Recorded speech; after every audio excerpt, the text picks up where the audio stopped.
Hello student, आइए आज हम देखते हैं। ठीक है, मैग्नेटिक का ये पहला पार्ट 1 वीडियो है। Force on a moving charge in a magnetic field. Suppose कीजिए कि कोई मैग्नेटिक फील्ड बी है। ठीक है, इसको एक चार्ज क्यू है, उसको हम प्लेस करते हैं। ठीक है, मैग्नेटिक फील्ड बी में, जिसका वेलोसिटी क्या है, वी है।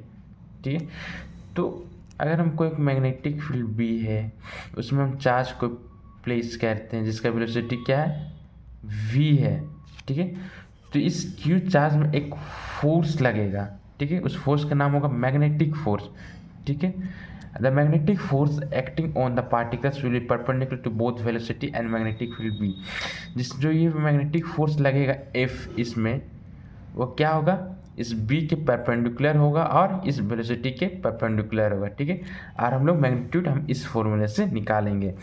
ठीक है, अब जो मैग्नेटिक फोर्स होता है डियर स्टूडेंट, वह क्या होता है, वेलोसिटी के परपेंडिकुलर होता है। ठीक है, तो जिसकी वजह से क्या होता है, सिर्फ मैग्नीट्यूड चेंज होता है, मैंने मैग्नीट्यूड चेंज नहीं होता, सिर्फ डायरेक्शन चेंज होता है। जिसकी वजह से क्या होता है, जो वर्क डन होता है बाय मैग्नेटिक फोर्स वो हमेशा जीरो होता है। Work done by magnetic force वह क्या होता है, जीरो होता है। और इसी कॉन्सेप्ट का हम एक प्रॉब्लम भी देखेंगे। ठीक है, देखिए होता क्या है, जो मैग्नेटिक फोर्स है वह क्या होता है, वेलोसिटी के परपेंडिकुलर होता है। तो जिसकी वजह से क्या होता है, मैग्नीट्यूड चेंज नहीं होता, सिर्फ डायरेक्शन चेंज होता है। ठीक है, किसका, वेलोसिटी का क्या होता है, सिर्फ डायरेक्शन चेंज होता है, मैग्नीट्यूड वही रहता है। ऐसा क्यों होता है, अगर जो मैग्नेटिक फोर्स होगा किसके परपेंडिकुलर है, वेलोसिटी के। जो मैग्नेटिक फोर्स हुआ वेलोसिटी के परपेंडिकुलर है, जिसकी वजह से क्या होता है, सिर्फ डायरेक्शन चेंज होता है मैग्नेटिक फोर्स की वजह से। ठीक है, मैग्नीट्यूड चेंज नहीं होता है, इसीलिए work done by magnetic force वह हमेशा जीरो होता है। अब आता है magnetic force on a current carrying wire. Suppose कीजिए कोई एक मैग्नेटिक फील्ड भी है, उसमें कोई करंट कैरिंग वायर रखे हुए हैं। ठीक है, तो इस करंट कैरिंग वायर में क्या होगा, एक मैग्नेटिक फोर्स लगेगा जिसका मैग्नीट्यूड देखिए ये है, ये निकल के आता है। ठीक है, the direction of magnetic force will be perpendicular to both wire and the field. जो ये क्या है, फील्ड है। ठीक है, और ये क्या है, वायर है। ठीक है, जो मैग्नेटिक फोर्स होगा ये दोनों के परपेंडिकुलर होगा, बी के भी और इस वायर के भी। ठीक है, अब एक प्रॉब्लम देखिए dear student. A particle of mass m and charge q is an electric and magnetic field is given by इतना and इतना. The charged particle shifted from origin to इतना. ठीक है, along a straight path. देखिए इसमें क्या हो रहा है, तो हमें हम लोग देखिए यहाँ टोटल वर्क डन निकालना है। ठीक है, देखिए चार्ज पार्टिकल्स यहाँ, इसको यहाँ से यहाँ लाया गया है।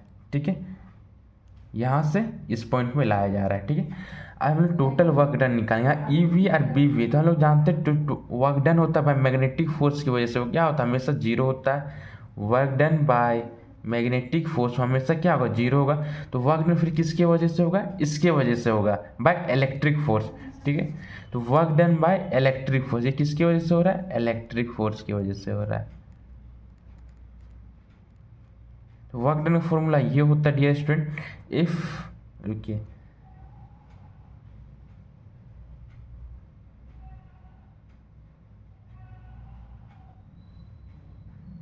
एफ इक्वल्स टू क्या होता है dear student, F equals to होता है क्यू ई का वैल्यू क्या है, ये है। ठीक है, तो एफ निकल के आ गया ये डियर स्टूडेंट। ठीक है, तो एफ की जगह हम ये पुट कर दिए।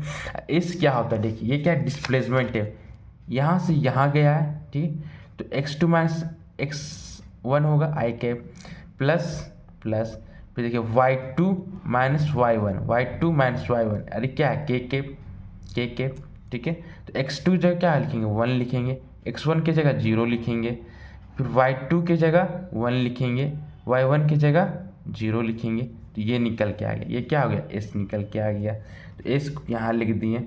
फिर देखिए आई डॉट आई 1 होता है, आई डॉट जे 0 होता है। देखिए इसको देखिए 2i को इससे मल्टीप्लाई करना है। ठीक है, तो आई डॉट आई 1 होता है तो 2 हो गया, आई डॉट जे 0 होता है तो 0 हो गया, जे डॉट जे 0 होता है, फिर जे डॉट, देखिए जे डॉट ये आई है ना, तो क्या हो 1 हो जाएगा, 3 निकल के आ गया, जे डॉट जे 0 होता है। ठीक है, तो 2 + 3 क्या हो गया, 5। वर्क डन क्या हो गया, इतना निकल के आ गया। Thank you student.